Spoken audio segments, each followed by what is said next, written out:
Le texte poétique dont nous parlons aujourd'hui s'intitule « Adieu à la Nouvelle-France ». Il a été écrit par Marc Lescarbot au tout début du XVIIe siècle. Mais qui était ce personnage ?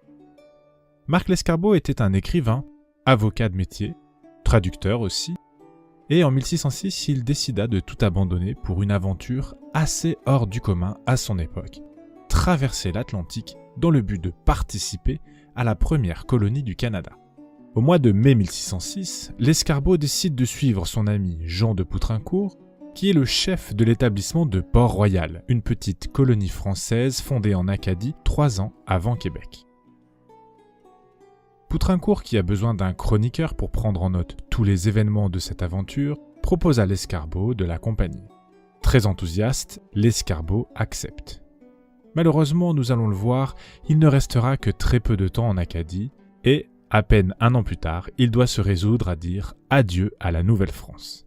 C'est dans ce contexte qu'il écrit ce poème le 30 juillet 1607. Le texte se trouve dans le recueil intitulé « Les Muses de la Nouvelle-France ». Les Muses de la Nouvelle-France, qui ont été écrites sur le sol acadien, constituent par ce fait le point de départ de la poésie canadienne d'expression française. Le recueil comporte une douzaine de poèmes classiques, tels que des sonnets, et 4 pièces un peu plus longues. Parmi celles-ci, nous avons le Théâtre de Neptune de 244 vers, qui a donné lieu à la première représentation théâtrale d'Amérique du Nord. L'Adieu à la Nouvelle-France de 428 vers, le texte que nous allons étudier. La Défaite des sauvages Armouchiquois de 462 vers, un poème épique qui met en scène une bataille amérindienne. Et la Tabagie marine de 226 vers qui raconte les festins des Micmacs, le peuple autochtone de la région de Port-Royal. Le contenu des Muses se démarque par son inspiration et son originalité, mais aussi et surtout par le lieu qu'il met en scène, la Nouvelle-France. Lescarbot n'hésite pas à utiliser des termes exotiques ou des mots d'origine amérindienne pour raconter le pittoresque avec authenticité. L'Adieu à la Nouvelle-France est un long poème au style hybride, à mi-chemin entre l'ode, le texte de propagande et le panégyrique. Il est écrit en alexandrin, avec des rimes suivies. Nulle part sous la plume du Vervinois, écrit Marie-Christine Pioffet, grande spécialiste de l'escarbot, la Nouvelle-France ne s'est révélée si familière ni si proche que dans l'Adieu à la Nouvelle-France où vibre la passion du jeune poète pour ce pays qu'il doit quitter, la mort dans l'âme. Dans la poésie classique et plus particulièrement chez les auteurs de la Pléiade, l'adieu est un thème qu'on retrouve assez souvent pour faire l'éloge d'une femme ou célébrer l'amour, le regret, la mort. Ronsard, par exemple, s'adresse à Cassandre et à Marie en formulant des adieux. Dans son poème intitulé « Adieu à la Nouvelle-France », Lescarbot utilise lui aussi le motif de l'adieu, mais il se démarque de ses prédécesseurs par l'objet même des adieux. Ici, c'est un lieu, non une personne, la Nouvelle-France.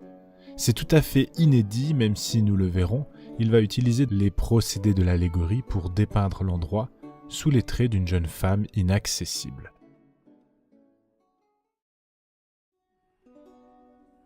Adieu à la Nouvelle-France du 30 juillet 1607. Faut-il abandonner les beautés de ce lieu et dire au Port-Royal un éternel adieu ? Ces 2 vers d'ouverture résument à eux seuls la question que Marc Lescarbot soulève dans l'ensemble de son œuvre, à savoir « La France doit-elle renoncer à s'établir en Amérique du Nord ?» Au territoire immense, désigné par le titre du poème, se dégage immédiatement un lieu d'action plus resserré, plus précis, le Port-Royal. Ce port naturel se trouve à l'est du Canada, dans l'actuelle Nouvelle-Écosse, à l'intérieur d'une baie, l'actuelle baie de Fundy. Comme on le voit sur ce plan dessiné par Marc Lescarbot, l'emplacement est très stratégique. Le port se trouve à l'intérieur d'une baie. L'endroit est naturellement parfait pour défendre le territoire. L'entrée est surmontée de part et d'autre par 2 petites collines sur lesquelles on peut positionner des canons. Le fortin de la colonie domine l'intérieur du bassin et plusieurs avant-postes en défendent l'accès. À l'intérieur des terres, le potentiel est immense. Sur les nombreux cours d'eau qui viennent arroser les semences de blé, d'orge et d'avoine, on peut apercevoir un moulin. C'est pour toute cette raison et bien d'autres encore que l'adjectif apposé à ce port est royal. D'ailleurs, ce lieu ne contient pas une, mais plusieurs beautés au pluriel. Alors pourquoi donc le poète se lamente-t-il en posant la question qui suit ?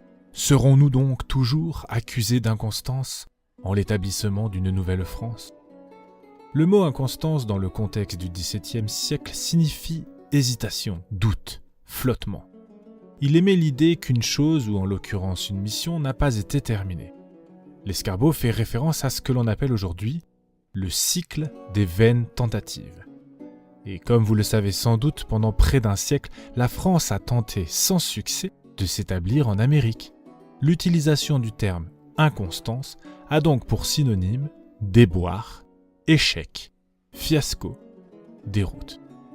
Alors en regardant cette carte, essayons de retrouver les noms des explorateurs français qui ont parcouru l'Amérique pour tenter sans succès de s'y installer.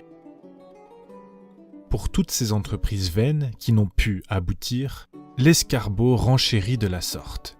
Que nous sert-il d'avoir porté tant de travaux et des flots irrités combattu les assauts, si notre espoir est vain et si cette province ne fléchit sous les lois de Henri notre prince ?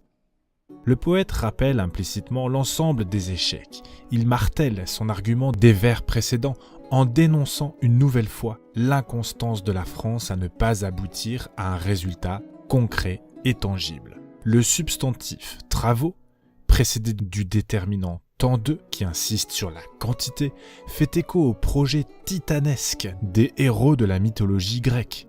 L'analogie nous fait nécessairement penser aux 12 travaux d'Hercule.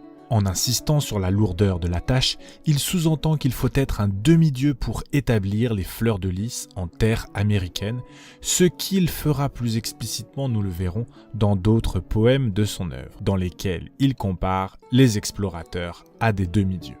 À ces difficultés s'ajoutent les dangers permanents, liés au voyage, comme les tempêtes lors de la traversée.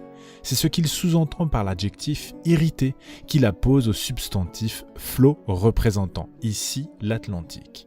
Les assauts, quant à eux, sont la métaphore de la tempête qui incarne toute la violence de la traversée lorsque la mer se déchaîne. Ce terme guerrier, issu du latin populaire « assaltus », signifie « attaquer » et représente également, dans un sens plus littéral, les attaques de pirates, comme l'escargot l'atteste ailleurs dans son œuvre.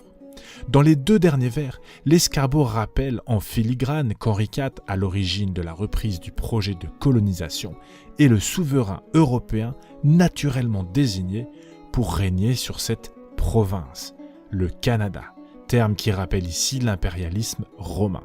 Plus implicitement, par l'emploi du mot « loi » au pluriel, l'escargot sous-entend qu'Henri IV fut aussi celui qui apaisa les guerres de religion en établissant un nouveau pacte social pour la France. Par extension, sa légitimité sur la Nouvelle-France est donc naturelle, d'où l'emploi du verbe « fléchir » qui rappelle le geste que faisaient les chevaliers adoubés par leur roi. Nous comprenons à présent que ce poème est en fait un puissant texte de propagande qui n'a d'autre but que de tenter de convaincre le roi et ses ministres, dont Sully, comme vous allez le voir dans la web-série sur Champlain, de ne pas abandonner leurs efforts. Or, la raison de cet abandon de la colonie est donnée dans les vers qui suivent. Que vous servira-t-il d'avoir jusqu'ici fait des frais inutiles si vous n'avez souci de recueillir le fruit d'une longue dépense et l'honneur immortel de votre patience. Ah, que j'ai de regrets que vous ne sachiez pas de cette terre ici les attrayants appâts. Et bien que les Flamands vous aient fait une injure, l'injure bien souvent se rend avec usure. Il faut donc partir, il faut appareiller, et au port Saint-Malo, aller l'encre mouillée.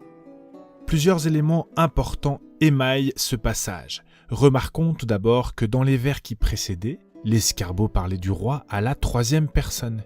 Il s'adressait indirectement à lui en s'interrogeant sur les raisons pour lesquelles le Canada ne fléchissait pas encore sous ses lois. Mais ici, il opère un glissement en s'adressant directement au roi. Que vous servira-t-il d'avoir fait des frais inutiles si vous n'avez que faire du retour sur investissement ? Je reformule. Pour mieux comprendre les modalités de ce changement de ton, beaucoup plus agressif, il faut alors expliquer la raison pour laquelle Henri IV alors que cette terre a tout pour plaire, fait preuve d'impatience et renonce à recueillir le fruit de la dépense. En fait, la raison est mentionnée dans les 2 vers qui suivent et j'aimerais la décoder avec vous, mais pour cela, appuyons-nous tout d'abord sur un extrait de la web-série Le rêve de Champlain.